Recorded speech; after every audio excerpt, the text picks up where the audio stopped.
সম্মানিত কৃষি মৎস্য খামারি ভাইদেরকে জানাই আন্তরিক শুভেচ্ছা ও অভিনন্দন।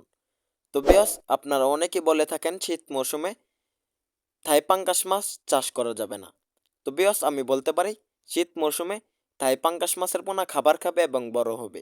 তো বিয়স আপনারা শীত মৌসুমে থাই পাঙ্গাস মাছগুলো চাষের জন্য বড় সাইজের থাই পাঙ্গাস মাছের পোনা ক্রয় করবেন। যেমন 100 পিসে কেজি, 50 পিসে কেজি বা 500 পিসে কেজি, 250 পিসে কেজি এরকম সাইজের থাই পাঙ্গাস মাছের পোনা চাষ করবেন। তাহলে আপনারা লাভবান হতে পারবেন। তো বিয়স বড় সাইজের থাই পাঙ্গাস মাছের পোনা চাষ করলে পুকুরে মাছ মারা যাবে না এবং নিয়মিত খাবার খাবে, শীত মৌসুমেও বড় হবে। তো বিয়স আমরা আপনাদেরকে বিভিন্ন জাতের মাছের পোনা দেখাচ্ছি। আমাদের এখানে 100% কোয়ালিটি সম্পন্ন সকল সাইজের থাই জাতের পাঙ্গাস মাছের পোনা রয়েছে। তো বিয়স আমাদের যে থাই জাতের পাঙ্গাস মাছগুলো রয়েছে এখন মূলত কিছুদিন আগের ভিডিও তাই ছোট মাছ, কিন্তু এখন বড় সাইজের মাছ রয়েছে। বড় সাইজের থাই জাতের পাঙ্গাস মাছের পোনা রয়েছে। তো বিয়স আপনারা এগুলা ক্রয় করতে পারবেন। আমরা সারা বাংলাদেশে পাইকারি এবং ফ্রি হোম ডেলিভারি দিচ্ছি।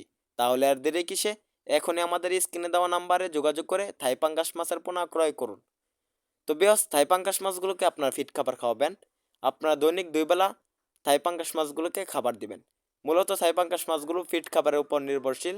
আপনারা প্রচুর পরিমাণে খাবার দিবেন। তাহলে মাত্র এই শীতে বা 4 মাসে থাই পাঙ্গাস মাছের পোনা 4 থেকে 3 কেজি ওজন আসবে আপনারা চাষ করলে। তো বিয়স থাই জাতের পাঙ্গাস মাছগুলো মূলত প্রচুর পরিমাণে বড় হয়। তাই এখনই চাষ করুন, এখনই চাষের উপযোগী। তো বিয়স যে যেখান থেকে আমাদের ভিডিওটি দেখছেন, আমাদের ভিডিওটি ভালো লাগলে আমাদের চ্যানেলটি অবশ্যই সাবস্ক্রাইব করবেন। ধন্যবাদ।